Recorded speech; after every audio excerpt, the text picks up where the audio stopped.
Today I'm incredibly excited to talk to Duane Mutu, who for a lot of people has probably built the dream business. He's created Let's Play Live, which produces esport gaming shows which are shown around the world.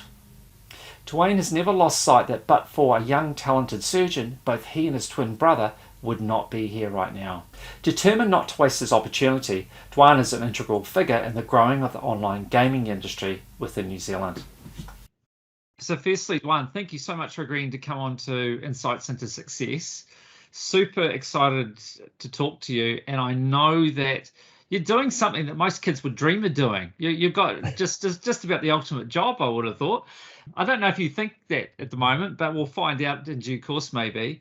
But just to tell you a little bit about what I'm doing, which hopefully will help with the interview, is that kind of the idea behind Insights into Success is to talk to people that have got interesting stories, to learn about their journey right from the start to where they are, learn about their challenges, how they overcame them, and hopefully inspire people that are watching it that they too can do these things. They too can, fulfill their dreams and achieve a lot.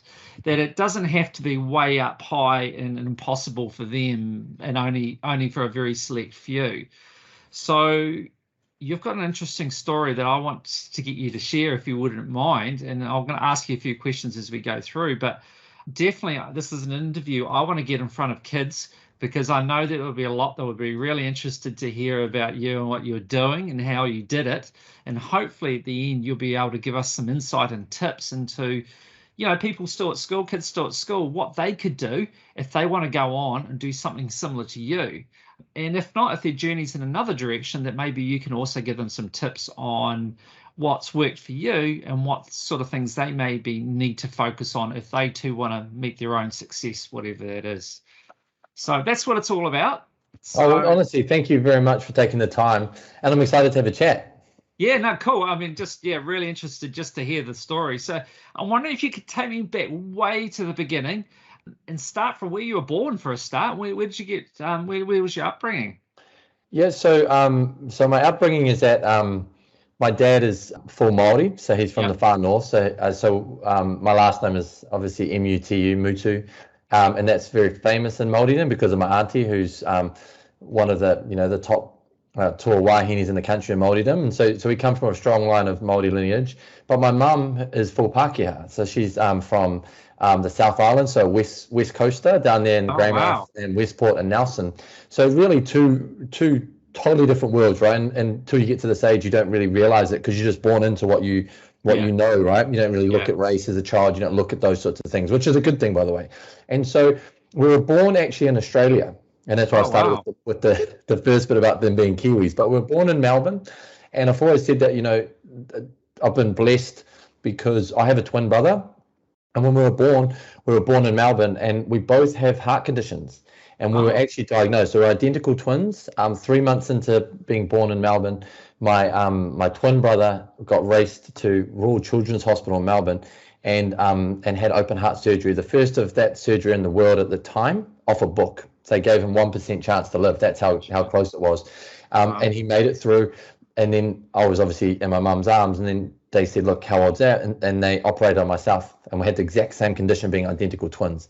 That we're very blessed. And, I've always said my life has always been blessed in these kind of ways you don't realize till later is, and I'm not saying I'm not a religious guy. I've been around religion. My father's religious, but I'm not a religious guy. But I say blessing is sometimes there's something higher than you. And so the person who operated on us would go on to be the world's #1 children's heart surgeon in the world. He'd go on to be renowned for it. And at the time, he was just out of practicing, and he's the only one brave enough to do the surgery. And if you know Melbourne, this is in 1981, showing my age, that's still one of the best children's hospitals in the world, up there with Boston. They're the two renowned hospitals, and we happen to be born there. Had we been born in New Zealand, we wouldn't have made it. There was not enough skill at the time to make it, and certainly we wouldn't have got who would go on to become the best in the world. So I said our journey started away straight like that we were blessed for some reason. Amazing, yeah. And so I'm a big advocate for the Heart Foundation for that reason. Really openly talk about it because I've often had no conditions, been a very good sportsman over the years. And so I always think people shouldn't hide those things. People would think it's a bad thing, or it's because you're overweight or because you're Māori. No, it's let's just talk about it. So Yeah. blessed. That's how the journey started. And then we came back to New Zealand. And because it cost a lot to have that operation, and we moved back with my father. We lived in South Auckland and lived with my auntie. My auntie and uncle ran the orphanage out there. They did for many years out there in Otara, so in South Auckland. And we lived with them in a one-bedroom, basically a one-bedroom room with three of us and my mum and dad. So five of us lived in that room, my auntie and some other cousins, just to get started back in New Zealand.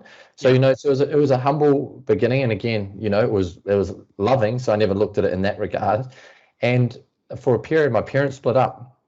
And this is what I say to people, and this is probably the really important thing about the journey, outside of actually understanding what it's like in different parts of the world, is my mum and dad separated for a time, and they would eventually get back together. But my mum wanted us to get out of South Auckland, and that was just for the reasons of just more so being in that environment as in one bedroom. She just wanted to kind of have a bit more.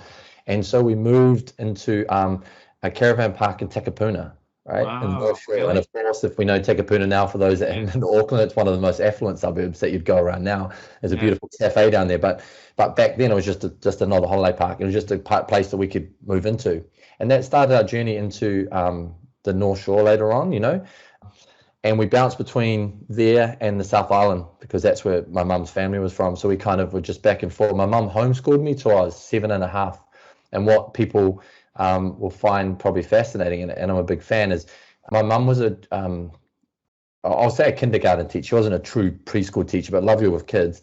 And so we didn't have a lot of money, so that was a kind of a theme growing up. Is we didn't have the money and the affluency, but but obviously a loving family. And so my mum taught me and my twin brother how to learn and read and write out of encyclopedias, Britannicas, and every day she'd set us up. Yeah, really fascinating. So I've always said I think that's helped my because when you read, you obviously it helps your knowledge, your articulation.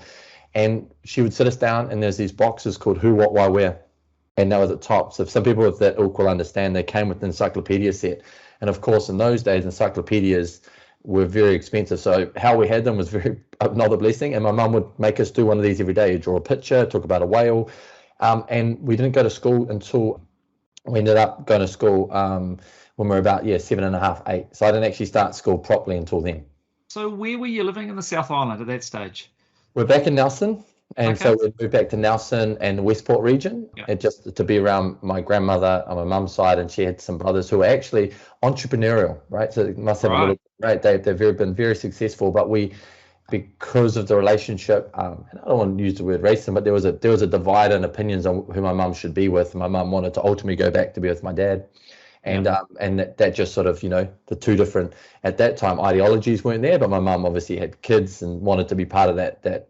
My dad's life, and so we moved back, and so we'd been in the West Coast, and then we moved back to go and went ultimately, from what I remember, intermediate was North Cross, which is a large intermediate now, and so that was the journey into the North Shore. But we lived in the rental, and we lived there for over until I was 21. So we lived in there for about over 10 years. Very lucky in rentals these days, to be able to stay for that long in one.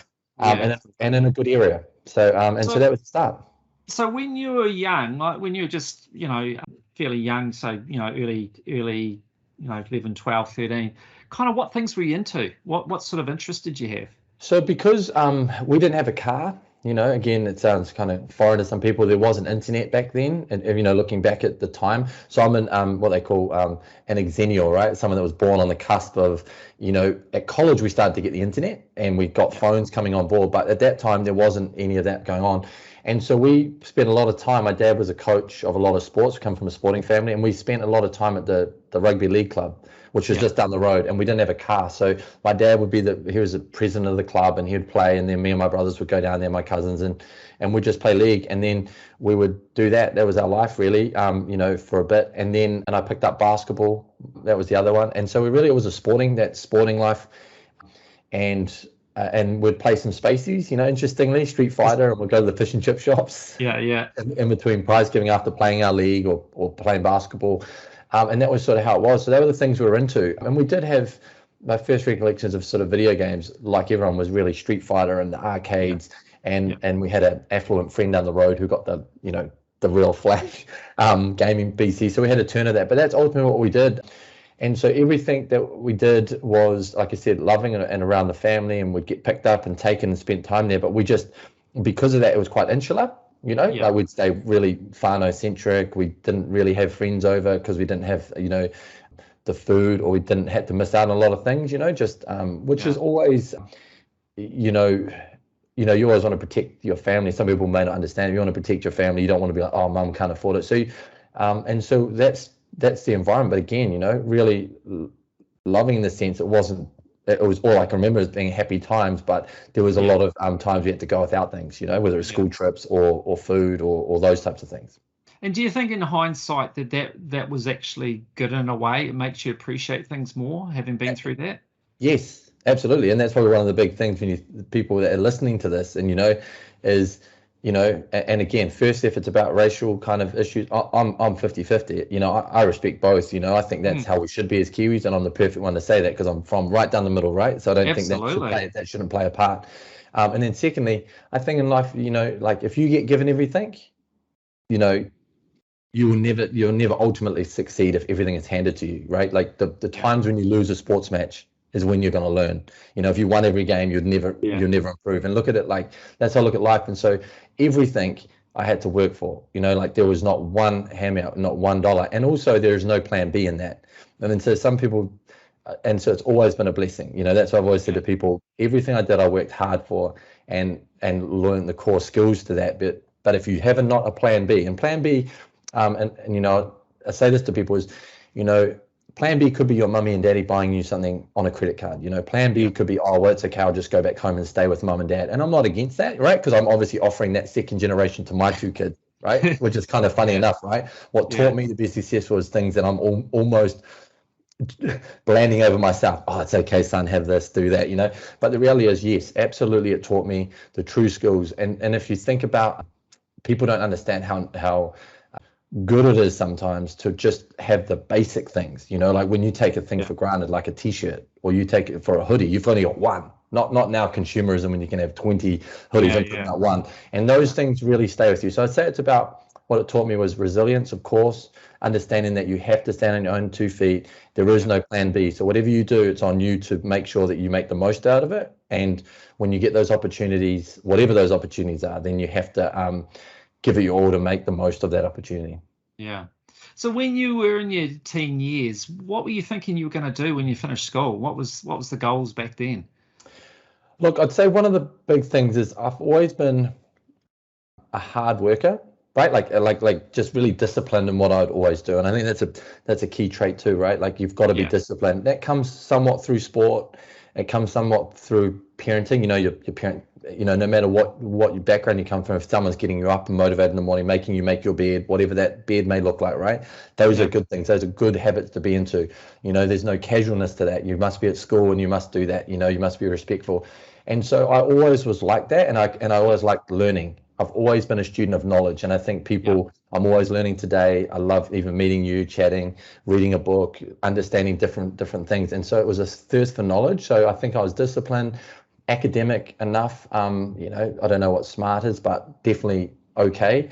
And so I didn't actually, so I worked hard, and because of that, I did quite well at school. So I ended up at high school as deputy head boy in my school, as well as a sportsman. Board of trustees honorary, so I excelled at school across a wide range of spectrums. But with all that said, I had no plan leaving school. And the reason I had no plan was I think I had some things I liked. I might like to be a professional basketball player because I was pretty good, or I might like to go into law because I like that subject. I might go into media because I kind of liked some things. But and this is a big thing, which is why I think what you're doing here is such a great piece, is really no one ever, because I didn't come from a family that had ever gone to university, and the aspiration was just to make money, right? And just get out and work. So my twin brother had left school at fifth form, which would be year 11 now, to go into the trades, and he's done very well that way. But I wasn't that way inclined, and so it was all about just go get money. When you don't come from money, it's just go and get anything to make money, and no one really stops and goes, what does he want to do? So I had, if I'm completely honest, I had no plan, but I had the academic basis and the well-roundedness from school to do something. But if you ask me the honest question, no, I didn't know what I was going to do when I left school. So what happened when you left school? What did you do first?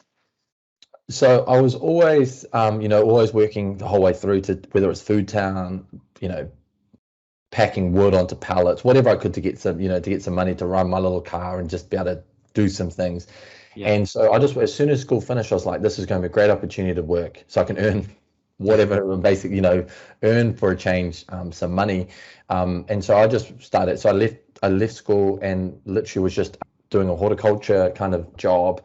Yeah. And that was what I was doing. And lucky and everything is serendipitous in life to a point. You meet someone. I'm always a big fan of follow the door, meet yourself, try to introduce yourself to people. And I bumped into the careers advisor who asked me the same question. What are you up to? How did you go finishing school? Because in those days it was sort of, as you know, you'd do your test and they'd tell you in about January how you went. Yeah. And you needed it was an A, B, or C in those days. And A was A bursary, B bursary, C bursary got you into university, A got you into law and medicine. And so I got an A bursary and she said, wow, that's so fascinating. You did so well. What are you doing? And I said, well, I'm actually just watering plants up the road. That's what I'm doing. And she's like, what do you want to do? And so no one had ever sat down and said to me, what do you want to do? I was just like, well, not too sure. And she was working at the university at Massey, which had just opened. And she said, why don't you come up? I'm working up there as well, doing a career course, and we'll try to get you started in university. So I fell into university because I had nothing else to do. And I thought, well, that's good. I'll go learn. And I asked, and some of the basic questions, like, how am I going to pay for this? Because in my mind, I was like, I don't have the money to go to university. And they were like, no, there's a loan. And so sometimes it's just someone taking the time to walk you through what you need to know, right? It's not necessarily about money. It's just about knowledge, going back to that point. And then I went there and I ultimately ended up going to doing some courses at Massey University. And so did you end up finishing that, or did you just get part through it and then decide to move on and go out and get back into the workforce? What would you do? So I found it quite easy, if I'm honest, the first couple, because you just pick papers that just sounded fun. If there was no real rhyme or reason. And then I really honed in on wanting to be a lawyer, which I'd always had an inkling. I quite like that. And so when I got serious about it, like me, if I'm going to do something, I like to do it at 120%, right? Like I don't do things. I think you've got to commit and work hard towards that goal. And so I was like, well, there's no point wasting everyone's time and my time being here unless I'm going to go properly commit. So I left Massey so I could go and enroll into law school at Auckland. And so I did 4 years at Auckland Law School. And I did a double degree. And then I didn't end up completing my law degree. I actually finished one of the degrees and I actually dropped out of law school, right? Which so what was the other degree? So that was commerce. Right. And what area of commerce?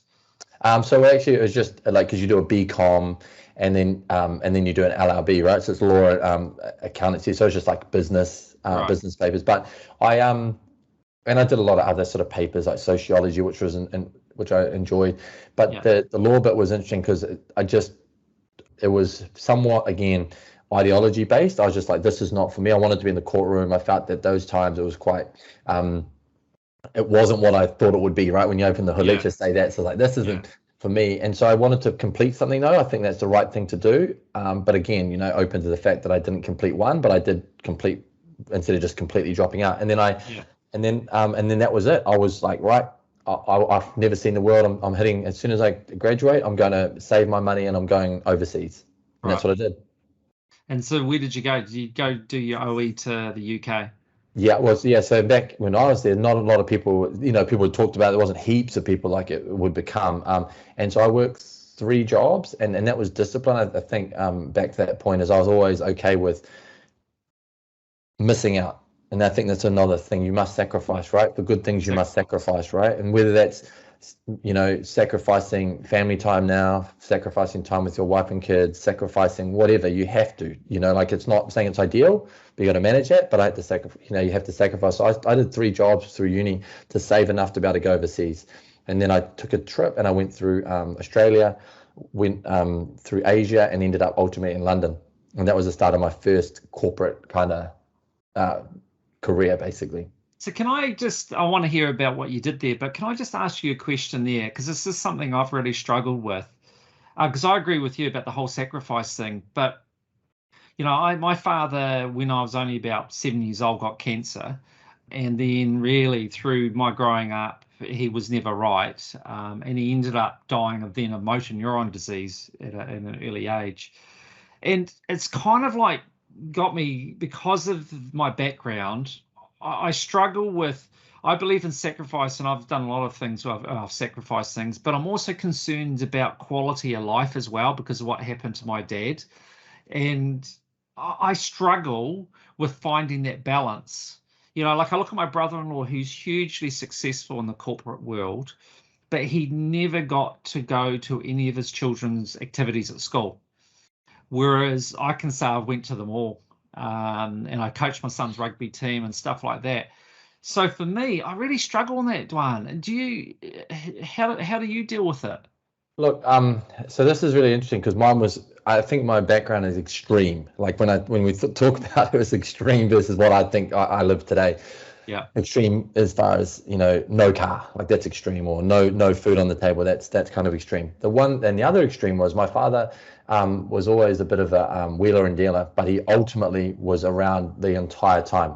Yeah. And so he coached every single sport. He was that guy. He was at school. He coached all our sports. He coached me individually and helped me become, very good in the sports realm. So there's no doubt he struggled the other way. So he was the extreme, but he didn't work that much. And so we struggled, like I said, about, that sort of the poverty line. So there's an extreme left. It was like, everyone was like, wow, you've got your dad there the whole way.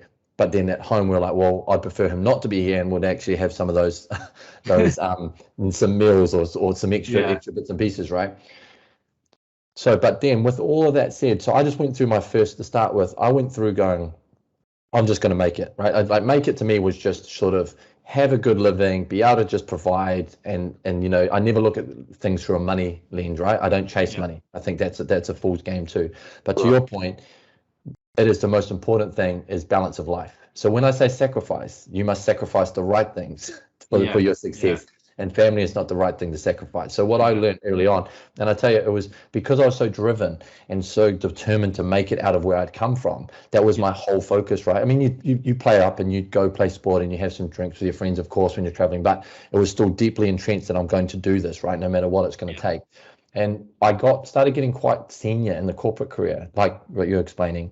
And my wife pulled me aside when we had our first kid, and she said, and I was traveling a lot to Australia, big company, really big position, overlooking Australia and New Zealand as a role, and it morphed into me almost being an Aussie full time, and I had a newborn. What sort of work was that, Duane?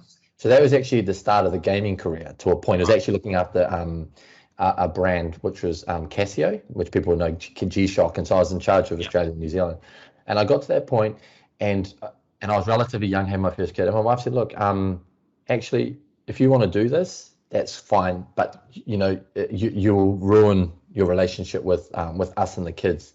But I'll support you, but it won't be there. And then the light bulb switched. And I often say the story. It switched because of what you're saying. Is I went like, what's really going? When I look back now, even at my age, at 40, and I look even further in the future, like I want to make sure that I've coached and been around them. And so I handed the job in. I just said, I'm not going to do it. They gave me another job to stay in it. And that was the first thing where I realized we must sacrifice the right things, not the family time, etc. So now, from that moment, I very rarely went out and drunk. I very rarely, instead of playing like 4 nights a week of sport with my friends, I'd do one night. I don't go to the gym. I try to make sure so I can coach my kids. I'll work into the nights to make sure I can come back and coach footy like you on a Saturday. So that's how. So I managed to blend it, but it took the hard awakening that it was basically us or them. And if you look at corporate careers, certainly back when I started, there was a very different segment of the fact that you must play hard, you must work hard. Life is what it is. You've got to come and earn your stripes, whether it was in the trades or in corporate life, as you probably appreciate, Paul. And that's how it was. And a lot of those people didn't have families. They were divorced. They never saw their kids. It was like all the stories you're mentioning. It was like you don't want to waste that. So I was lucky that I would have ended up that way, is what I'd say. And to your point, now I balance it perfectly. Nothing's perfect, but I think it's perfect enough. I get to do what you're talking about. I coach both my kids' sports. I'm available for all the interviews. I pick and choose when I travel. I don't, like I said, I don't go out and party and wake up hungover or any of those things, which is no good for either your family life or your corporate career. And so now the balance is right there. So I'm able to do both, I think, to a high level. So you've got a lot to thank your wife for with that, haven't you? By what you just told me. Absolutely. Yeah. Yeah. Yeah, And I think, as a young, if you're listening, coming through and you're a young person, you're a bit bulletproof. I was like mid 20s when I had my first child, and you got the big inflated kind of ego to a point because you got the job and you can fly overseas, and it becomes this actually, it's not real because you can have dinner wherever you want on the company card and you can go out wherever you want. But the reality is, as soon as you get home, you're still the same person. I think all of that played a part, and it was all of that. Yep, to your point, absolutely. My wife gave me the bit, and you either take that advice, and it wasn't easy. Like at first, like whatever, and it took a little bit, and then I realized, and now I'm obviously preached that message, saying it is true. To your point, Paul, you won't get your time back with your kids and your wife, and they've got to manage what's important now. I don't think you can do lots of things amazingly well, right? Like I think I can do lots of things good, and I'd like to think I could, but a couple of things amazingly. So you have to sacrifice somewhere. And so it's a good point you make, is when I say sacrifice, I'm saying I sacrificed the time that I would play sport, or I sacrificed going out for some beers to watch the rugby. So then I'm hungover on a Sunday morning. Like I don't do that. I haven't done that for 15 years. I've committed my time to corporate life and my family. So tell me about Let's Play Live and how that came about. I'm interested to know how that ultimately evolved.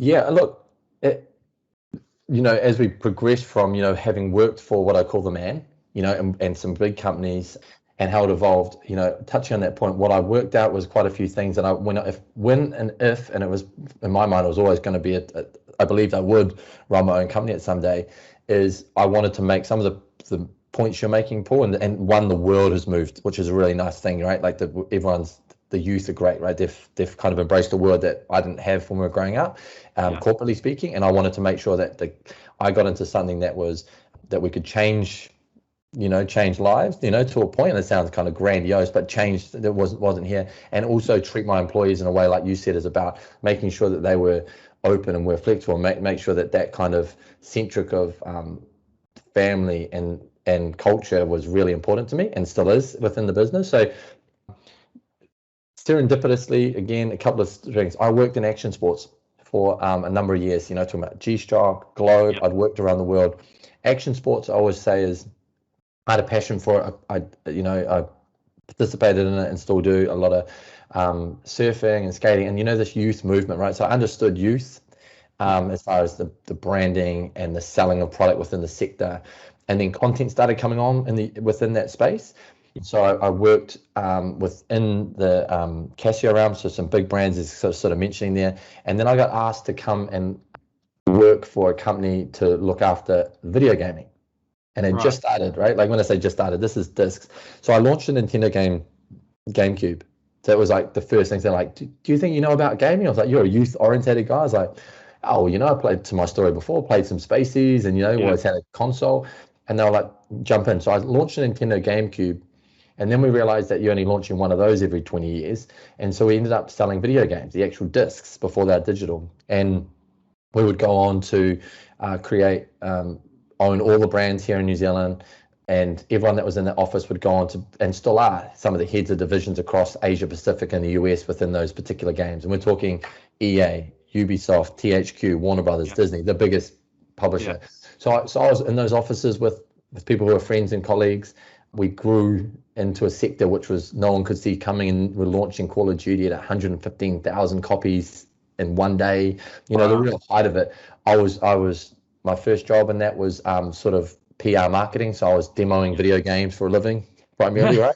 Oh, it sounds terrible. It was terrible, yeah. And then I would work my way up corporately to become very senior within, the corporateness of the business. And then I had enough of work. I did that for 12 years. So I worked in gaming, had an innate knowledge of it, knew the ins and outs of how it works, been to every expo on the planet, and worked with every big publisher, and had deep ties to the sector. And then I decided I wanted to go back into my action sports roots after about 10, 12 years, but I didn't want to just go back sort of selling clothes and shoes and whatnot. So I'd been presenting a gaming show on TV. So I've been doing, I presented on MTV and Juice TV. I had a gaming segment, and I'd been doing some stuff just for traditional sport on Sky. So I started to understand the nature of media and content, like from behind and in front of the camera. So how did you get to, sorry to interrupt, but how did you get those roles? How did they come about? Was it someone you knew, or, how did they tap on you on the shoulder? Yeah, like, so it was actually through, I was, almost that's a Joe Rogan story, to a point. I knew some people, right? Like as you kind of do, and because I'd been in surfing and it was that kind of similar people who were through that sector. And then they wanted to do a gaming segment. So as a marketing manager, I was like, that's cool. Like we want to market our product to the segment you're going to create. And they were like, cool, we're going to do this. And then they came to me and were like, well, we don't actually have anyone to present the show. Would you be interested in doing it? And I was like, why not? But I don't know anything, right? Like, and this is about humility too. I think the one big thing as well is always remember to be humble and to learn, right? Don't go in there. People resonate better to those who are humble than those who think they know it all, right? I think in any walk of life, wherever you are, when you're in a team, if you're 12, learn. Don't be the kid who thinks he knows it all, or right through to me being the guy. So I went in there, was just like, yeah, I'll have a go. If you can teach me, I'm happy to try. Like, I'm not sure how good I'll be. And then that sort of evolved the progression of being there. And it got to a point where I worked on the NRL. I was there in the boxing when Israel Adesanya was coming through. I worked so I ended up doing quite a bit in telly. So it also taught me some of the media training that I'd ultimately need now that I'm in the media quite a bit. And that's how I started. That's how it is. And I just think it was just one door opens. And I'm always a person who always says, it's a yes. I'm always a yes person, and I think people, don't like naturally being out of their comfort zone. I love being out of my comfort zone. That's one of the big things is I love it. And I'm saying I'm diligent in what I do, what we're talking about. But actually, if someone comes to me like this, Paul, and you say, hey, look, here's an opportunity to have a chat. Why wouldn't I have an opportunity to chat to you? It's a great way to meet you and have a chat about that. So I'm that sort of person. And I think that goes a long way and it will open up doors. If you hesitate and you think about those things too much, it won't happen. So ultimately, that is how the journey went on telly. So tell me, I just want your perspective on this because people talk, about this concept of luck. Some people just in life are lucky and other people aren't. I'm just wondering what your take on it is in particular. Do you subscribe to that? Or from what I think you're going to say, you're more about the more you put yourself out there, the more you take chances and do things, the more likely you are to be lucky. That you've got to go out there to be lucky. If you sit at home and complain that you're unlucky, well, you're not doing anything to be lucky. So how the hell can you be? Do you agree with that? What's your view? I 100% agree with you, Paul. That is the one thing. Luck is created. Yeah. Right. And I'm not even sure whether luck's the right word, but there is always fortune, like luck and fortune are similar concepts. But the reality is what you said is if you sit at home and do the same thing and you talk about it and you do nothing, then there's nothing that will come from doing the same thing. Or, it's that old saying, it's always about if you do the same thing, you're going to get the same result. Yeah. And so for me, exactly it is the more doors you open, the more opportunities you have presented to you, the more likelihood is that some of those are going to be fortuitous. And that's the way you look at it. Now, they're not all going to be, and that's cool. But again, and that's where you've got to be, again, to your point, you make your own luck and you should open up more doors instead of sitting there thinking something's going to jump. And on that point, that's why I have this kind of, when I grew up, everyone wanted to, where I grew up, all my family and whānau wanted to win lotto. That was what they wanted to do, right? It's like some magical thing that's going to change your life. And I kind of subscribe to that. Awesome, we won lotto, we're going to have, do all these things. And I think that's a terrible attitude. I think there's too many people who look for that instant win. Like those opportunities are built on being positive, working hard, opening up the doors, being fortuitous in those opportunities. So you want to work for your own opportunities, not be given anything back to that original bit, and then it'll work itself out. But also be okay with failure. This is one thing people spook that, and I think the social media. I don't have social media, by the way. Just for those listening, I got out of it many years ago. Once I got on TV, I saw the hatred, the good, the love, the hate. Just because they don't know me, they just see me on TV or something. So, and I'm glad nowadays I'm not to a point. But we have this culture with social media is about, I think failure is it's becoming even more scary because of peer groups. People can see you for failing, like, and the youth coming through. And I always preach this one thing to the youth, whether it's in my sports teams, my kids, or my staff, is it's okay to fail. We're all going to fail. You know what I mean? Like the All Blacks they failed plenty, like just the other night, they didn't do good. Yeah. And so it's okay. But because people think they're going to get somehow chucked up on a screen and social media and they want to just be the perfect self, that again will limit you to be lucky, if you want to call it that. So I just think the big thing is just be is okay to fail. And if you've tried and failed, you've got a way better story. You've learnt way more than the person who wanted to throw a rock at you from the side and say, oh yeah, well, look at what happened to you. And I can preach that because I've had so many failures, more than I've had successes, but they've made those successes. Yeah, and it's kind of like, I know it's kind of become like a bit like a cliche in that, but it's true. You learn more from failing than what you do when you succeed. I know with my the boys in the rugby team and that, you know, we learned much more when we lost a game than when we were winning. Winning is just so hard not to become complacent, and then you start to drop off. Whereas if you have some failures, you're like forever pushing yourself to improve, and you're growing. So yeah, if you're not failing, then you're not pushing yourself, and if you're not pushing yourself, you're not growing. No, absolutely. And even when you're having successes, this is the one thing, right? And another bit around that same, I agree with you from a sports analogy, is I always say to people, the first thing we do is even if we do something good at work, right? And even sport with the kids, you're not perfect. You're never going to be perfect, but what you must try to aspire to is to be better every day. And so, and for those projects, and that might sound a bit, kind of airy-fairy, but I'll explain.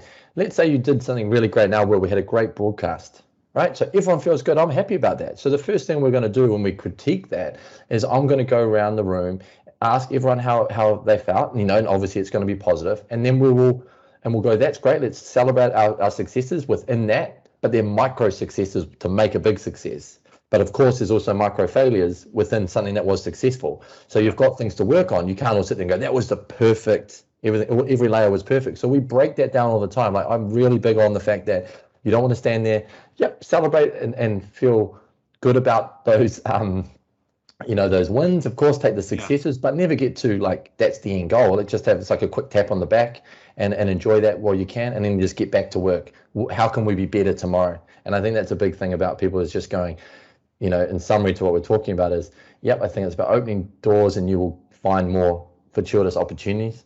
Don't worry about failure and what everyone else thinks, because it's only your life. You will learn more that way and have more opportunities in that. But even in success, you must make sure that you are still trying to be better than that success from yesterday, because that was yesterday. We must be better tomorrow, and always try to chase the elusive goal of I don't want to say excellence, but being a bit better than you were yesterday. Yeah. So like, to that end, do you think like you want to have people around you that aren't going to be yes people? They're going to tell you how it is. That if we just surround ourselves with people that are going to just encourage the bathing in the glow of the success without breaking it down and without being overly negative either, that we're actually not going to grow, that we need to always be held accountable and questioning what we're doing and looking to, as you said before, constantly improve. And we're not going to get that if they're always just saying, oh, you're great, you're amazing all the time. Yeah, and so that's part of what, like, from my philosophy within businesses, that I'm involved in, and clearly, I'm the boss of that, and this is exactly the culture that I'm trying to teach everyone. And we see a lot of young ones coming through, into work, because obviously esports is kind of a new industry, gaming is a new sector, and they've not been trained anywhere else. But I go back to this point that we just want to make sure that, yes, you don't want people to be negative, and I think that's terrible, and always beating themselves up. Oh, well, we should have been better. We can say we did pretty good. We did pretty good when we did pretty good, and we're okay when we did bad too. So we break it. But to your point, yes, I try to encourage people to talk, and it's that whole saying in sport, it's constructive criticism, right? Like, that's all it is. Don't take it personally. We're just trying to be constructive, and I think it's the way you deliver it. And if I can deliver it from the top, then it's easier for them to deliver it and live that through work, and that's what we try to push. So I agree. Yeah, that's the big thing for me, is do not surround yourself with people who are always tapping on the back, right? Because otherwise you just won't grow. Yeah, no, absolutely. So like, just thinking in terms of people that might be listening to that aren't necessarily into esports, but they want to go ahead in life and do their own thing, what would your advice be to them, and what do you think would be the keys for their success? So the first thing is you must uncap your mind, right? And it sounds, again, and I'll explain. If you think about it, if you've listened to this and you've heard the story, I didn't come from any handouts. I didn't come from a private school. I didn't come from money. And so that's a big thing. So you have two options at that point in time. You either think you can't do it, or you think you can do it, right? Yeah. If it's meant to be, it's up to me. That's, there's a big thing that we used to always say in our house.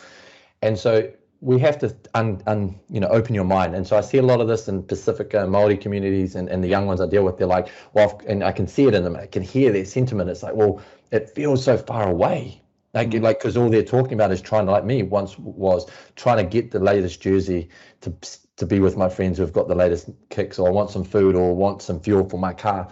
I know that, but you've got to say to yourself, I'm not going to be the worker. I'm aspiring to be the boss. That's my aspiration. We shoot for people shoot for the, for the universe, shoot for the biggest planet you can do. And if you hit the stars, that's way better than sort of just to jump off the ground, So we must always do that. So the first thing is open your mind to say, I can do this.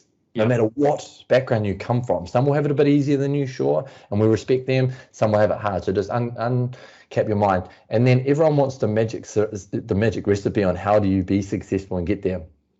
I think, and these are three basic principles that I think we can all relate to. Is one, you must work hard. Hard work is, if you think about people going to university or in the trades, you can learn a lot. You learn a basic, like all you do at university and in the starting and an apprenticeship is to give you some basic skills and learn how to learn, right? And that's good. So it gets you down the path. Yeah. But a number of those people jump careers and they move around or they change trades and they learn on the site, right? So what you need to be is you need to be a hard worker. You are diligent. You want to work hard, and you do it not one day, every day. So like, let's say if you're, maybe you can't be high energy like me and try to be 100% every day in the moment, wake up, but let's be 85% every day, not 30 one day and 50. So one is hard work. That's just a given. You must be reliable.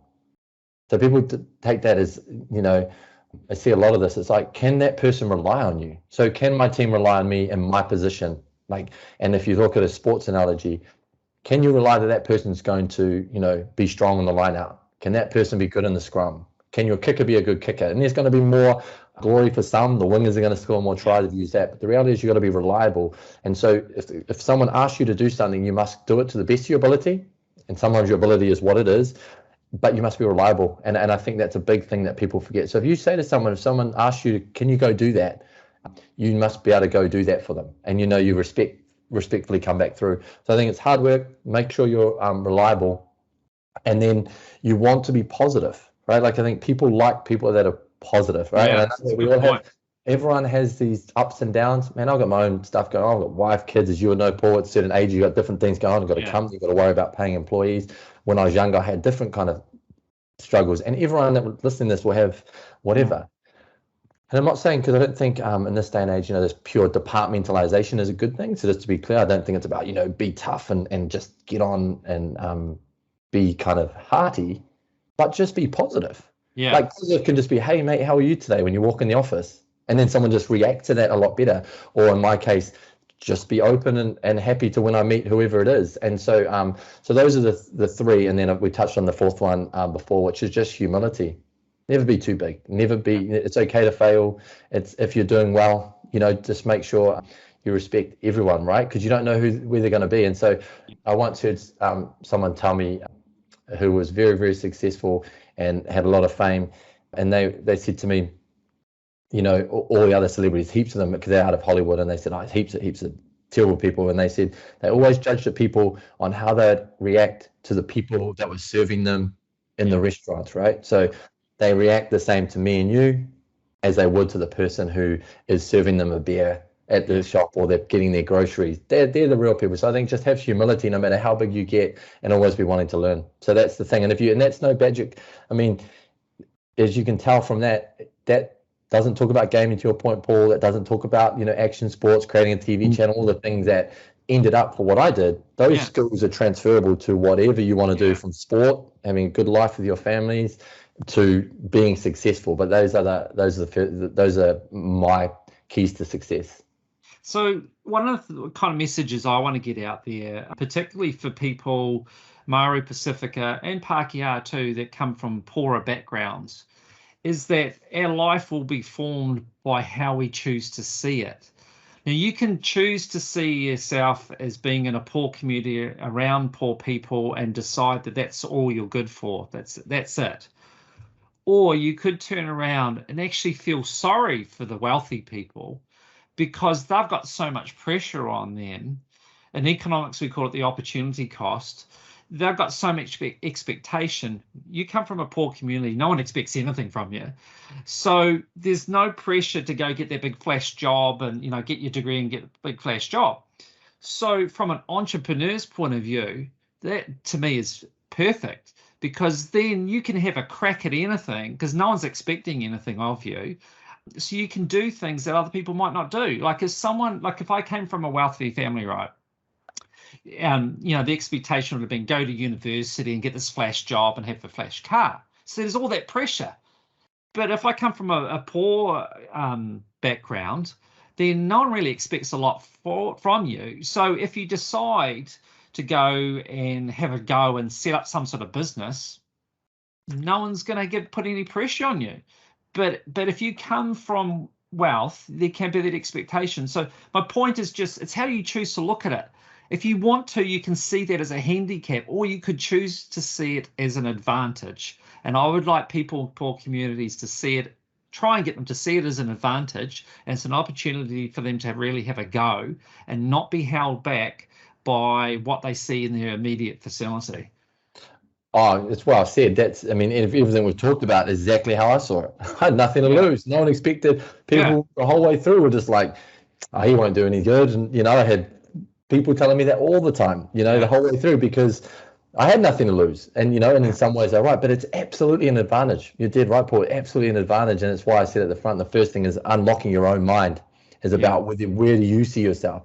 And to be an entrepreneur and just to go out and chase your own dreams, coming from that background, what have you got to lose? And that's what I've always said. So that's why I've never been afraid to fail in anything, but certainly not financially, because I know what it's like. I mean, where I've been and where I come from. I mean, as long as I've got a bed and some warm clothes and food. That's how it was when I grew up. So I'm happy. So what have I got to lose? If you go this way and fall all the way down, I'm still back to where I came from. So I think you're dead right when you say that, and that is an advantage. So if there are people from, poorer backgrounds and they're Māori and Pacifica, then let this be the story, like you said. This is the examples. I had all of that, and that's why I'm always say I was more blessed than all the people I grew up with at school, and they came from affluent backgrounds because I grew up on the shore, right? So I'm the only one that had the no car, the struggles financially. They all had the pools and the nice backgrounds, and so.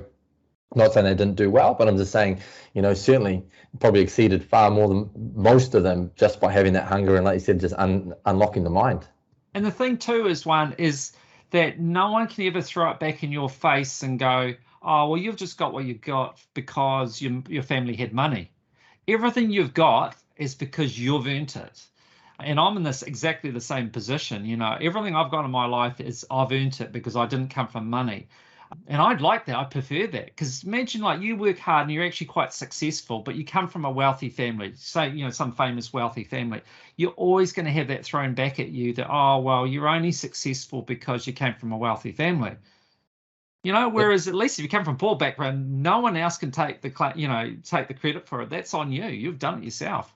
Yeah, and I think that's the big theme, for me in my life, and it's why I say, the world is so open now, right? Like the social media lifestyle, the way in which internet's out there, is I think you've got to narrow the thinking to basically this. It's only about you. Why does it really matter? You and maybe, your closest ones to you, because that's what, as you get a bit older, you appreciate that a bit more. Because even me, don't get me wrong, I wasn't this kind of singular person. I was out there, sports teams, wanting to be as good as my friends or having a nice car and all those types of things. And then as I got older and I chased entrepreneurship and trying to do my thing, it really does come back to just being like this, down your own lane and those who are close to you. And so I think the other thing for people is just to go, don't worry about it. Who's like, do you think your mum and dad are going to be there? They're going to be, you're just the same to them no matter what you tried. Your closest friends will care about you. If they don't care about you, then they weren't really your friends. It's that age-old saying that blood's thicker than water, and family will always be there for this reason. So what does it matter with your friends, say on Facebook, or your supposed friends, or what the internet says, oh, that person. And again, I've been called all sorts of things because of what I tried to pursue. Not only did I try to pursue certain business interests, I tried to change the narrative in an entire sector in the country, where people laughed at me literally in my face in national media and wrote stories about me and called me all sorts of terrible names. I've had it. I've had the highest level of scrutiny you could ever have. I've had people come up to my wife, and most of the time they're, congratulatory, to a point, to say, oh, I see your husband, he's doing good stuff in the sector. But also she's been, someone walked out of her clinic and said, don't want you to touch me. I think your husband is absolutely, ultimately the devil for trying to groom a generation of kids to play video games. So what I'm saying is, if anyone thinks that they're worrying about whether their friends are throwing things or talking about failure, like we're talking, I can talk through my eyes that I've seen the most hardest spotlights in this country on me. And it didn't bother me because what I always knew was I can still come back home tonight to my family, to my kids, to my closest friends, and that's cool. And then we just get on with it. So I think we've just got to be brave as people listen to this and just go, yep, it's an advantage for coming from those sorts of backgrounds. Be about you and your closest ones. Have a good work-life balance, like you said, Paul, like make sure you don't just go so singular, but whatever you do it to the best of your ability, and it's an everyday pursuit to be better, not just I'm going to win lotto and it's going to become there. And then, try to block out some of the noise. Just put in positive things around you, right? And positive things sometimes are just taking a walk with your best mate, walking your dog. For us, it's our wives and kids. And if you do that, clarity is a lot easier, and you'll just wake up the next day being very focused on doing what you're good at. Yeah. And I think one thing there too, I kind of want to add is that, I've been through some pretty dark times. And one of the things that's got me through was every day, if I, going through real struggles, I challenged myself to find one positive thing to think about. And it could be anything from the weather, the sun's out, whatever. It didn't matter how big it was, to find one thing to be positive about and hold on to that and just focus on that as much as possible, because we all go through dark times. People that succeed almost inevitably have some real challenges to get there. At least that's my experience and what I've had fed back to me.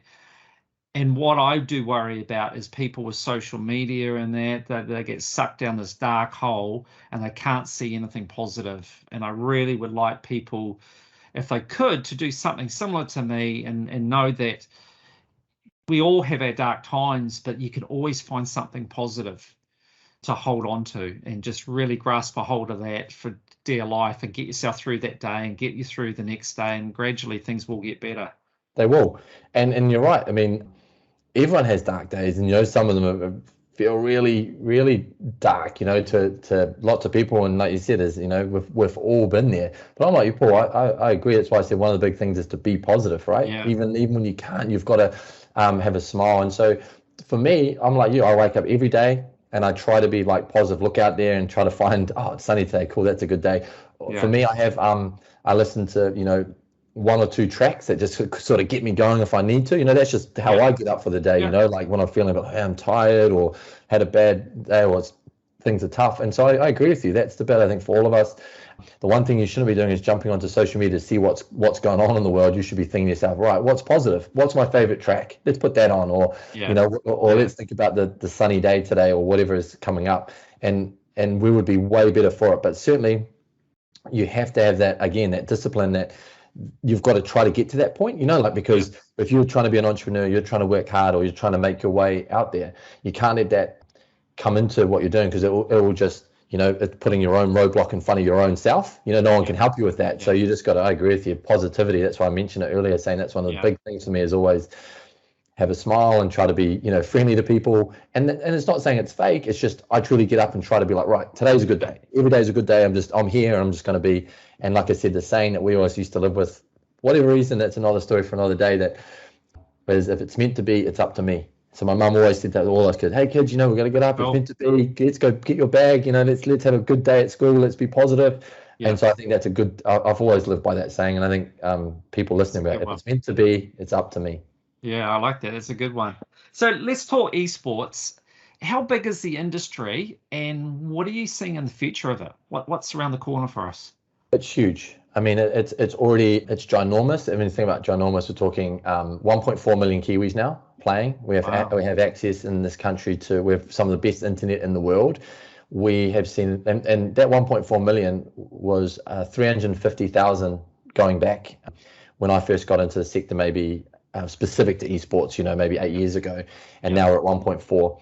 Gaming is accelerated, so most games are esports, because we talk about esports as a competitive online play. So whether that's 2K, my son's playing in the other room, or whether it's Fortnite going back, those are esports. So it's just growing. And what I've said to people is really esports will become and is becoming what social media once become, which is everyone has it and it touches all facets of life in some shape or form.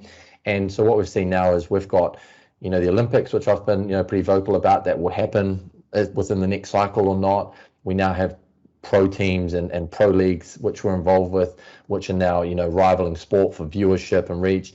And what's been a really big growth curve since COVID is really about brands and traditional media and codes getting involved in esports. So in the next coming month, we're working with the All Blacks, we're working with Supercars, we're working with TikTok, we're working with Pringles, all of them looking to do some form of gaming esports activation. And so that's just, a direct example in the next couple of weeks. But we see that ongoing and expanding both across the globe and certainly in our business, it's just everywhere. So, and one of the big things as well is, in New Zealand, which I was, lucky to be a part of that journey, is to have had esports recognized as an official sport last year. So some people don't know that. So now it's an official sport in New Zealand, like cricket and rugby. We're the only Western democracy in the world that officially recognizes esports. What does that mean? Well, it means that it means it's easier for people who want to pursue that at schools, right? Like rugby or basketball or chess, and now they can pursue gaming. And so what we'll see is a strengthening at the high school level, and then it'll obviously grow from that, because you need the next talent coming through all the time, right? You need the next group. So that's where it's going. I mean, we're, certainly in this country, it's booming. Around the world, it's booming, and you can sort of see it's not going to slow down. So based on that, though, only a small fraction of gamers are going to become, professionals and make a heap of money. So for the others that are into gaming, where do you see the career opportunities? Because I know, touched on before, you've had some negativity. People can perceive gaming as negativity, in a negative light.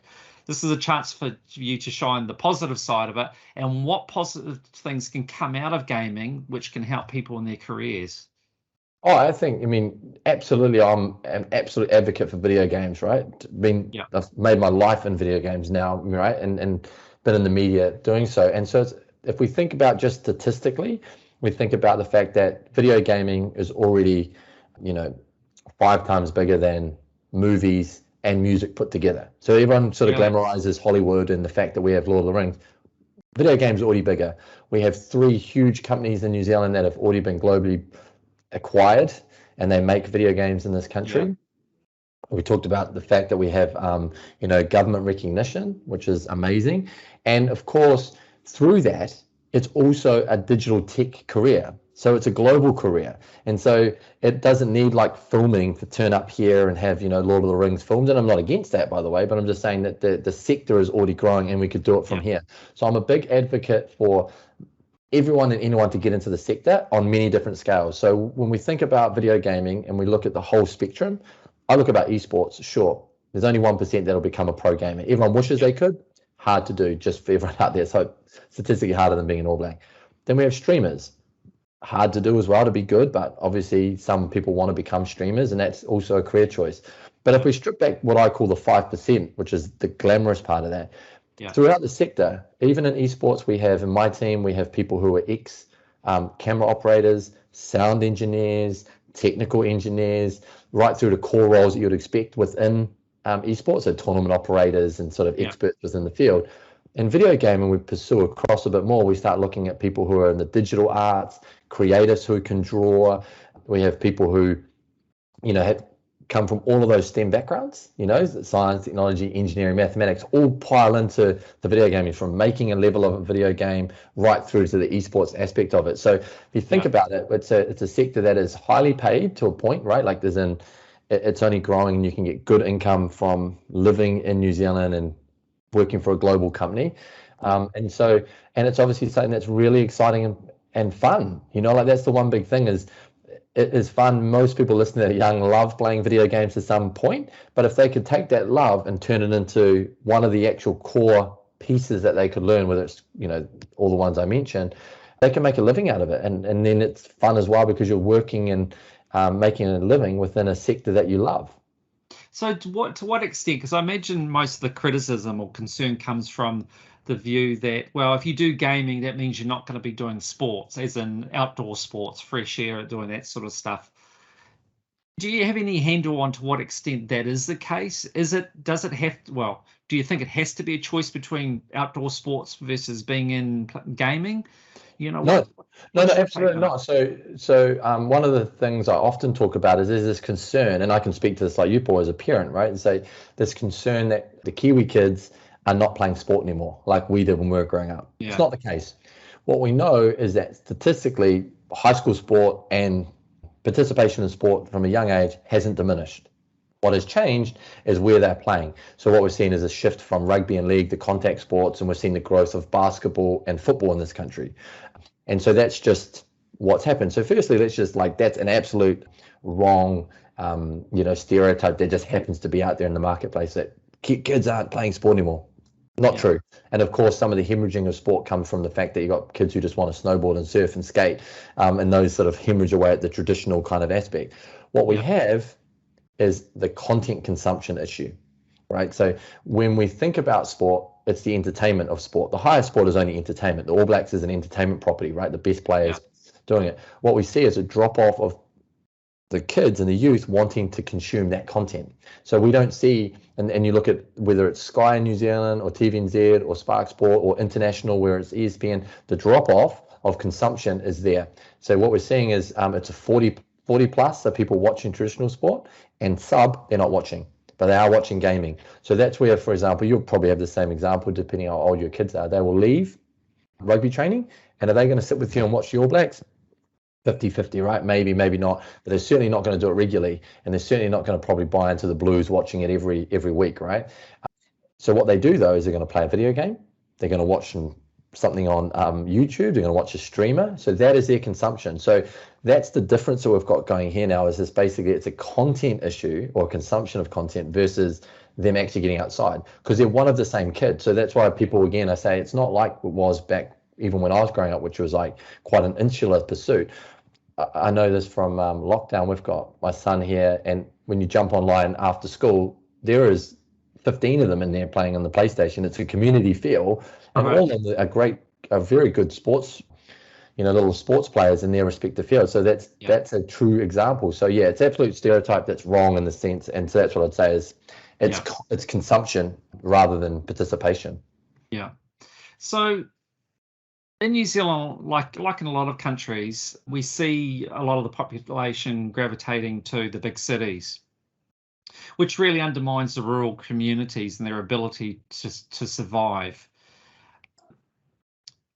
Is there any way in which the gaming industry can help counter that? Yes, and that's what I was sort of alluding to before. One of the big things that that I'm an advocate for, and I've pushed to government, and I'm a big fan of, is as long as you have internet. In this country, we have good internet, just to reiterate again, like some of the best in the world, right? And it's up and down the country. If you're working for it, and there's some great studios I mentioned, and we want to see more happen over here, that's just me personally, I want to see more people opening up studios like making mobile games or making, right through to the big ones that we see, is if you have those studios and they're based in, for example, my dad's from up in Kairaia, which is one of the most deprived places, or out there in the East Cape, or areas like that where you don't need to be in Auckland.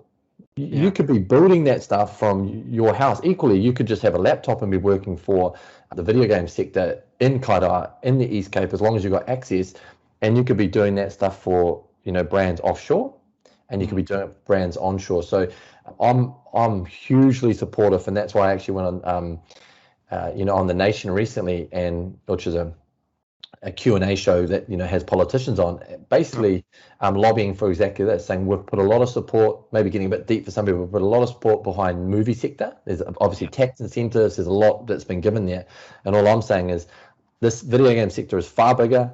You'll get far more youth coming through. There's far more global opportunity, and it'll net higher incomes for the entire country of people involved.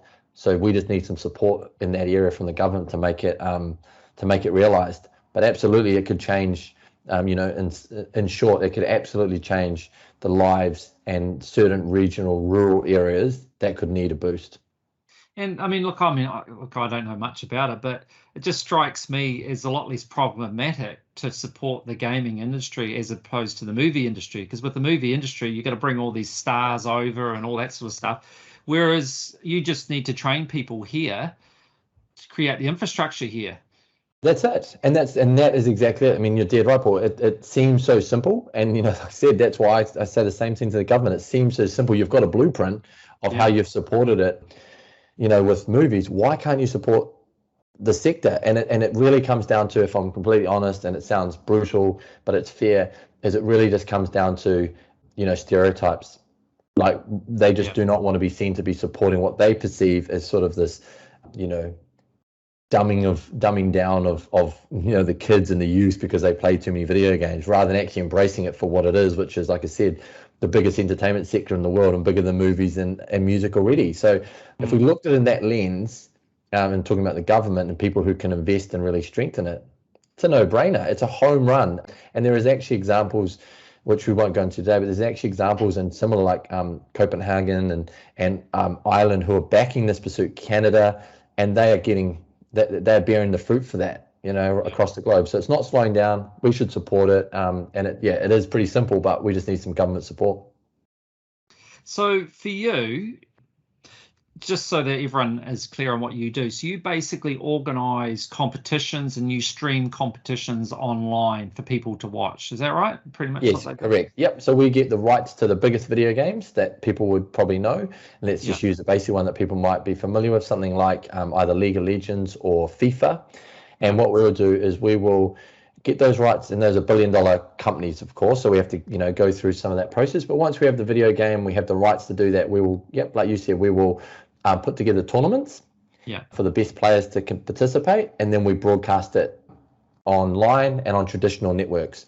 And so LPL now broadcasts 7 nights a week across multiple different professional gamers and different types of titles, and we go to 54 countries worldwide for that content. And some of our content rivals traditional sport in this country already. So our CSGO Pro League would be as watched as, rugby league in this country. So they're very huge markets. So when you started out, you're one of the first, weren't you? Like there were others around the world doing it, but it wasn't a big thing though, was it? No, so when we first got into it, it was, we were the third territory. So Korea is the home of esports, just for people that don't know. It's sort of like fanatical, like Fiji is to rugby. Like not like New Zealand. Like New Zealand loves rugby, but Fiji is fanatical, right? You just can't not smell rugby when you go there. And so Korea's like that. Billboards full of the best. It's just gaming cafes everywhere. It's their national sport. So they had been doing some stuff, but kind of siloed because they're in the East. America sort of saw it, as they always do, and tried to start. So if America jumped into it and did a TV broadcast at the time, and then little old New Zealand and our company, I did the third broadcast ever of League of Legends on TV anywhere in the world back in those days. So we were very, very advanced in the sense of doing it, but not necessarily advanced in all the bits behind it to make the engine work. So how did that come about? How did you end up doing that? So, going back to what we talked about, is I had a background, I had some commercial acumen and business experience. I'd spent 12 years in video gaming, so I kind of understood the culture. I moved into making TV. So I'd started a TV company called Garage TV, which was an 24/7 action sport channel. So I had a studio in Auckland, and I was making kind of youth content, specializing it. So I knew how to make TV. And then a partner of ours, Sky TV at the time, came to us and said, this is one of those youth stories. And they came and said, hey, we saw this e-gaming thing on, and remember, I wasn't in gaming at this point. I'm only in TV, and I'm doing surfing and skating. And they didn't know my background. And they said to me, hey, we saw this thing called e-gaming on ESPN. Would you be able to do it? Because you're the youth guy in content. I said, yes, of course. Yes, we'll have a look. So yes, it's always yes. And we'll work it out later. And of course, I called the right people, pulled it together. It was called the New Zealand Gaming Championship. There's a game called League of Legends, and we just put it out. And it was this long 8-hour broadcast. And then, and this is one of those butterfly effect things where we talked about it at the top of the show, but is I then left it, and went back and did for about maybe 6 months, went away and just kept doing what I was doing, which was my day job, surfing and skating. But the ripples that happened, Right. people out there were like, who did this? How did this happen? And then who would become my business partner reached out to me and said, hey, were you the ones who did this? I'm really interested. This is going to be a big sector. Do you want to kind of look and get into business? I mean, that's the short version of the story. Wow. And then I was like, and then of course, that's one of those things I had to close one door, really commit if I was going to do it. And as you can imagine, surfing and skating and shooting that sort of stuff and being involved in that was sort of a passion of mine. I was like, that's super cool. Do I want to close that door and literally jump into something that's never been done on the planet? Almost anywhere. There's no blueprint. You can't even Google how to do a tournament online or whatever. So, and of course I did. Was that a hard decision though? Did you really struggle to make that decision? Yeah, I did. But it was a struggle because things were nice. You know, like it's nice. It was comfortable. It was good. Like everyone thought it was a glamorous kind of, you know, it's one of those things we talk about like, oh, wow, you're the guy who created a TV channel. Wow, you get to go down and film snowboarding comps. And so it's more like that, whereas my instincts told me that having been in gaming, this is the way. I totally believe this is going to happen. And it was a bit of fear, right? Like it's like the unknown of I've got to walk away from this semi-cushy job like that we'd created and jump into the unknown. There's no rules for what you're going to do. Maybe I'm going to have to take a hit financially because you know you're going to have to invest in trying to do this. And there's been no success story. So you're in a little country like New Zealand.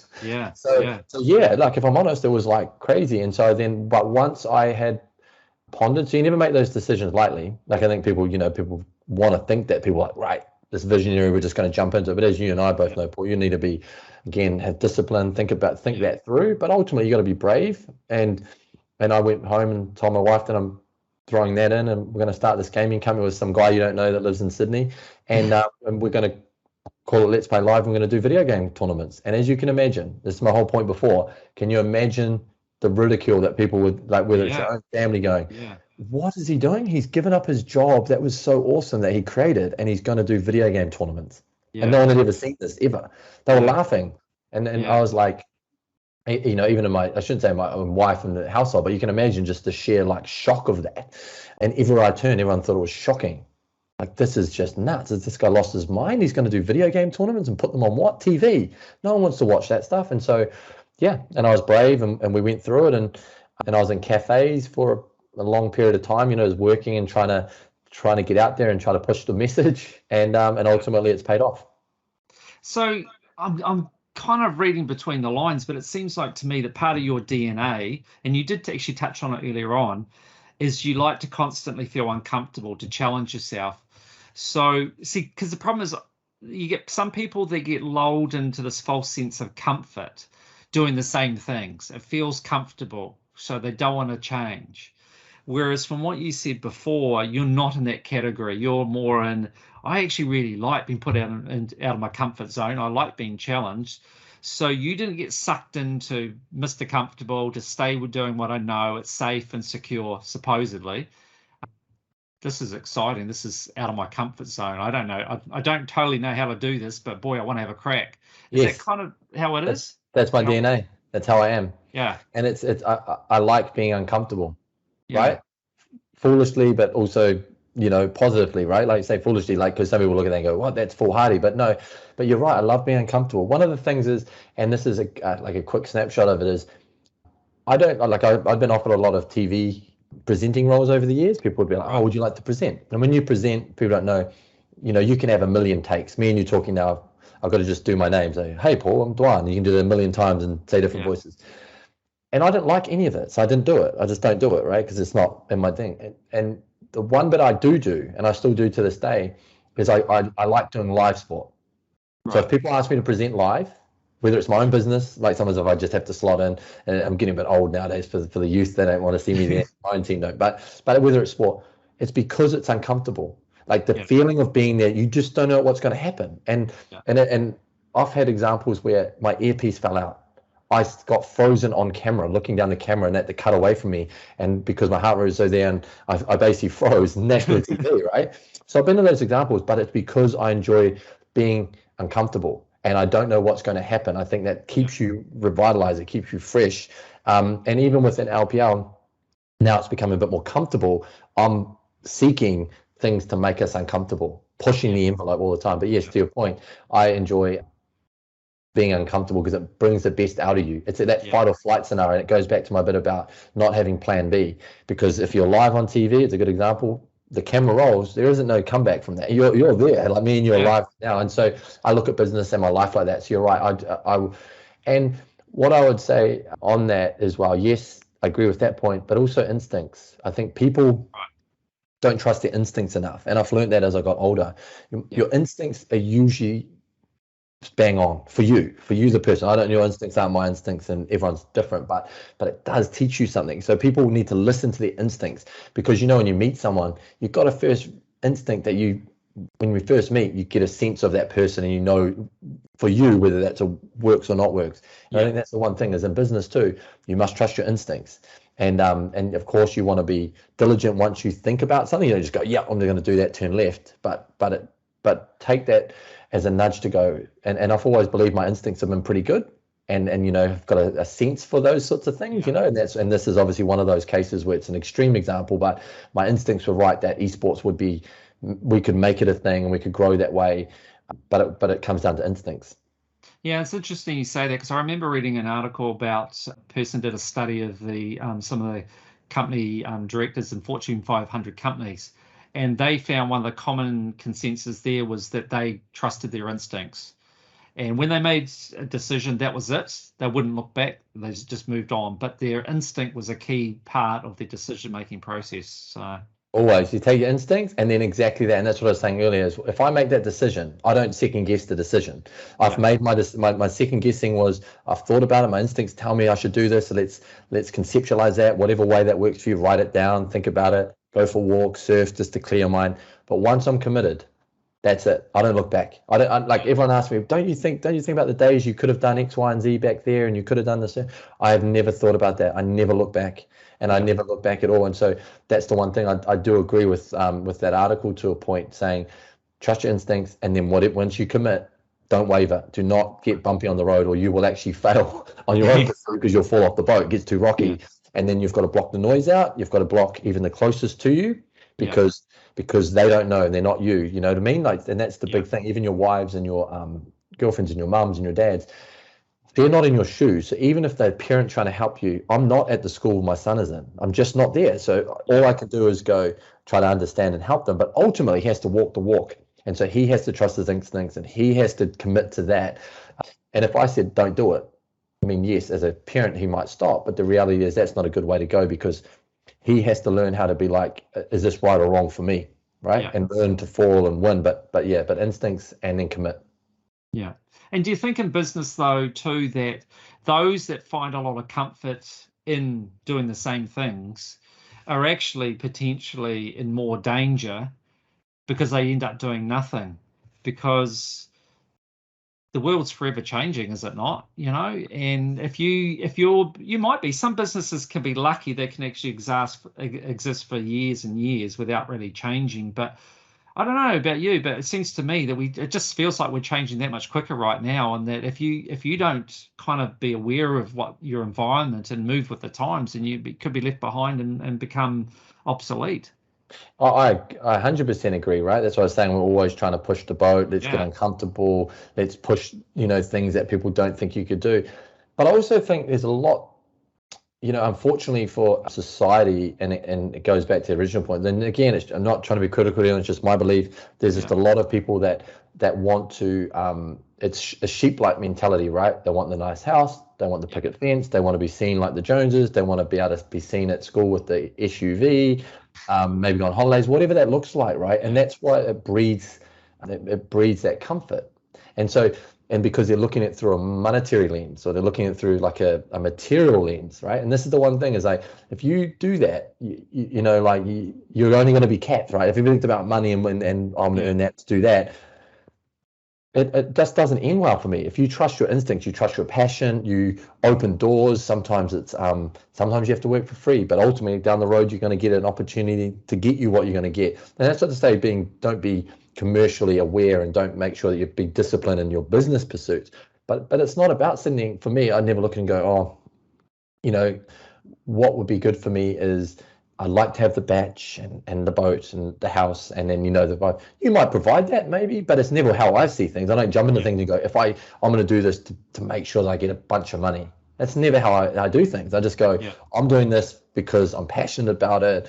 I want to do these things. I'm always challenging me, the team, everyone else, and it'll work itself out. So I think there's a bit around to that point is around comfort, but actually people looking at it from a monetary and materialistic way. And I think if people didn't look at it from that way and they walked in and went, what makes you happy? And I bet you it's not sitting inside some middle management corporate office. It makes you happy because you got the boat and you got the barbecue and you got the picket fence so you can tell your friends that. But deep down, you don't believe that. Deep down, you wanted to be a fisherman. Deep down, you wanted to go work in the wilderness. Deep down, you wanted to do gaming like me or whatever those things are. And it's because you're limiting yourself because of materialistic goals and gains.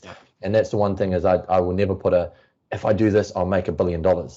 It's yes, you might and you might not, but it's just about the pursuit of the goal. And that's a big thing for me too. Yeah, so because that was going to be my question really is what is it that motivates you? What's the things that really motivate you? So what really motivates me is I like to do things that people say you can't do. Yeah. Right. That's the big thing for me. So that's why I've always been, you can't do an action sport because I've got a chip on my shoulder from when I was born, because of the way. So I'm always like, I'll prove you wrong. But I don't say it, slam it in your face, but I'm just going to prove it by actions. Like I'm going to prove by action. So my big bit is let's do things that people don't think you can do. But it's not egotistical, right? It's just achieving that. And once I challenge it, so no one said I could help get this as a recognized sport, tick box, that's cool. I'm just departmentalize that, chuck it in the box and give my mum the paper clipping. It's not about the egotistical nature of that. It's about that's number one. Just to be clear, it's not about chasing that for personal or egotistical gains. It's about proving that to myself that we could conquer that challenge. And then the other thing as I get older is about making sure that you leave a legacy. Like have you done something that people can look back on and not know my name, but know that you left the legacies or things in place that can make you better. Some people will directly learn from that because they might have learned from me and felt that I've given them something as a staff member, but equally there'll be a lot more people that might go that in 20 years will look back and I'll sit there chuckling away because it's in the Olympics and we helped do that. I have nothing to do with it potentially, or the kids are playing at high school and every high school can play, or we have the biggest tournament. So for me, it's about legacy and the right type of legacy as far as leaving things in a way that is better for the generations to come. So those are probably the two things that motivate me. And that wakes me up every day to be better. And that's why I don't mind getting the media, taking a few shots because I'm passionate about telling them that I truly, like you've just asked me those questions, I totally wholeheartedly believe in that. And it's easier for people to see that today than when it was when I started 8 years ago, as I sort of mentioned. But those are the two things for me is do things that people say you can't do and achieve them, and then ultimately leave them things in a better place than when you started. And I'm talking about society and the people that you can directly affect with your businesses. So kind of like interrelated really to the last question, but what is your view on what is success? What does success mean to you? It's a good question. Success is making sure for me that I got every ounce of the best that I could be, like that's saying, because I can't, like there's so many variables in life, so to your point, you could still be doing great and the company still fails, or you could be really good at your in sport and you snap your leg, like those things, so, and sometimes your skills aren't as good as someone else's skills. We've got to recognize LeBron is a better basketball player than me because he's athletically better than that. So it's always about being the best that I can be and making sure that I am pushing myself, and I've pushed myself mentally, physically, emotionally through all those challenges, whatever comes my way. I've made sure that when I look back on yesterday, and I say yesterday being truly yesterday or a week ago or a month ago, did I cut corners? Did I give everything? So when you look back in hindsight, did you go, I left it all out there? Like that's for me, and that's to me is success. If I can truly prove that, and it's a me in the mirror thing, and I believe that if I can do good things, like that's just me. I think if I do good things, other people can benefit from that. It's a team environment, but I've just got to focus on me, and that's the true bit of success. So I never look at it like, oh, I want LPL to do this, or Duane wants to be on TV for that. They're micro goals, of course, but it's really about wake up every day, be a good role model, and make sure that I've pushed myself all the way and I've had no regrets. So when you look back and ask me and if the question was, is there anything that you regret? I mean, outside of some emotional things and maybe girlfriends and things you didn't want to say to people in that kind of emotional lane. Yeah. I have no regrets because I know I gave everything I could in that moment, always. And that's like this. I'm just trying to give you my best that I can give you as honest as I can. At this moment, I'm just trying to give you my best. And then when I leave, hopefully people who listened and people like you go, he gave me the best he could, as honest as he could, as hard as he could today. And then I know that I did my best for you. I didn't try to cut the corners and do it in 20 minutes or 10 minutes. So that's just how that's success for me. So that's how I see it. And that is a hard thing. Like if you like listening to it, you think, oh yeah. But when you actually boil it down, that's actually a hard thing to do. To actually every day really give it your best. Because I would suggest that most of us, like some days we might be at 80 or 90%, and other days we might be at 40 or 50%. But to push yourself to be consistently to the highest standard, that is no easy feat to do that. No, and that's what I was saying earlier, is like that's what I've worked out, and that's about the reliability to my team. When there's a problem at work, can they ring me? And I'm tired. I've had a bad, situation at home. Something's happened. I'm just like every other human. But the one thing is I'm waking up and you're going to get 100 from me in the moment, in the time. And that's exactly it. I think it's a very hard thing to do. And that's where it's easy to say, I'm going to do that. And it goes back to that point around, I'm not going to do that. I don't have enough time in the day. And it's about those things I was saying, sacrifice. It's sacrificing your time, and it's just about being good in the moments you have and giving it your all, instead of saying, I don't have enough time. Yes, you have time. You do have time, but that's just a mindset thing. But you've got to be disciplined enough to get up and keep going. You've got to be brave enough, and you've just got to find the positivity in whatever you're doing, but that's, I agree with you. That's how I see it. And it is a hard thing to do, to be in the moment, to be able to give 100 all the time. And it's not there is no end in sight. It's not I'll be finished tomorrow. It's like, it's every day. And I think that's a good thing. And I think from what you're saying too, is that, you're not about impressing other people. You're about feeling good in yourself that you've done what you wanted to do, that you've pushed yourself, you've achieved your goals, that it's about you. What other people think doesn't matter. It's just about in yourself feeling good about what you've done. Yes, but not egotistical, right? So you're dead right in the way that you're articulating it. But to be clear to people out there, that may come across as, that's just selfish because that person really is egotistical. Like, in the sense of it's all about him. It's not. It's about, you can only control yourself. Yeah. That's how life is. If you boil it down, you can control what you can do. Right? It's like a training field in sport. I can't control the rest of my teammates staying on the line about to do 100-meter sprints for the coach, but I can control giving my 100 in that sprint. That's all I can control, and the rest will work itself out if we all do that. And again, going back to it, it's not ego driven. It's about doing the best within the situation you're in. So if you are the captain, you need to be good. I'm the captain and CEO of that. Or if I'm the player, and you just got to be there. So giving it 100%. So that's why I said it's not ego. If you're trying to do it for materialistic gains, or because you want to put yourself on a pedestal, or have a photo on social media, that's egotistical, that's selfish, that's self-centered, that's no good. But all I'm saying is, to your point, is what you're articulating is absolutely true. But just think, for people listening, view it in the sense of, you can control what you can control every day, but you can't control the variables of life and people outside of that. So if you just do your best all the time, more good will come than bad. Yeah. And I think that's this really important message that I want people to hear, because especially with social media, too many people get obsessed about what other people think about themselves. And then their life is run by, or dictated to by, the feedback they're getting through social media. And that is not a way to live your life. You can't live your life like that, trying to impress other people. You just got to try and be the best person you can be. And good people will see you for who you are. And if other people can't, then they shouldn't be in your life. You just cut them out of your life. And I think one of the final points I'll make on that, because I agree, right? Like I said, I practice what I preach. I don't have social media, which is a really good thing, is play the long game. Right? People want instant gratification because we're so used to the social media environment. I want to like, that's why you put a photo up, because you feel instant gratification, right? Yeah. But this is a long-term pursuit. Whatever you're doing is, yes, you may get it quickly, and congratulations to you, right? Sometimes you just get the door that's quick and you win. But what I've learned over many, many different careers and areas is it comes with length. You have to be disciplined and do this thing day after day after day. And sometimes that's the hardest battle because you just can't see the success, or you can't see the light at the end of the tunnel. You think it's not going to come, and you go, that person cut corners. They're not a very nice person, yet they made the promotion. Yeah. Or they seem to have got the flash car, or they got the whatever it might be.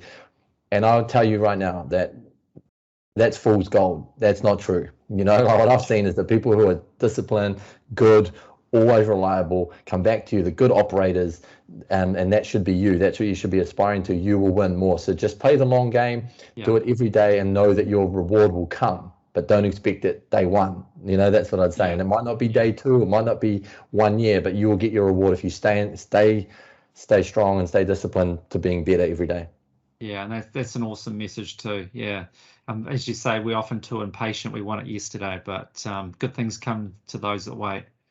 Absolutely, like this conversation, mate. You know, we've been trying to set it up, so that's probably a good way to wrap it up. Potentially, is that we waited for a long time to get in there. So, and hopefully that was, you know, hopefully people are getting something from this, and listening in. And I think, yeah, as you kind of articulated really, really nicely, is about success is about the you. It's not egotistical. It shouldn't be about materialistic gain, and it should be thought about as do the best you can every day. Yeah. Be okay with waiting. Be uncomfortable in the uncomfortable situations, because that's how it's going to make you grow. Be okay with failure, and surround yourself with people who are there to put positive environments in you, and try to cut out the things. And I didn't learn this quick enough, as I mentioned. You know, I was one of the first down the pub and partied all around the world. I didn't learn, and I'm not saying you shouldn't drink and you shouldn't do those sorts of things, but again, there's only so much energy, and you should be trying to put your energy into positive things that can make you better tomorrow, right? So and that's, you know, that's probably the summary for me for how I live my life. Well, it's been awesome, Duane. I've really, really enjoyed it. I've learnt lots, and you've got some great messages there that I hope that we can share with lots of people and get lots of inspiration from it, and feel, well, if Duane can do it, no disrespect to Duane, but so can I. Absolutely. And I'm going to do it too.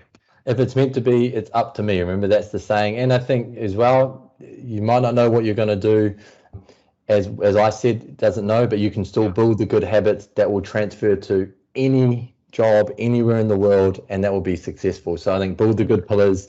Don't worry too much about exactly what you want to do, but just get good habits, and you'll be right. But yeah, thank you again, Paul. It's been a pleasure to meet you. Hopefully people got something from it, and I really appreciate you letting me have a chat to you.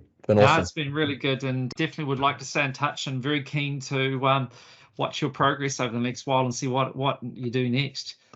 Thank you so much, and yeah, absolutely. Please reach out, and we'll touch base again. But it's been awesome. Thank you so much. Right, take care.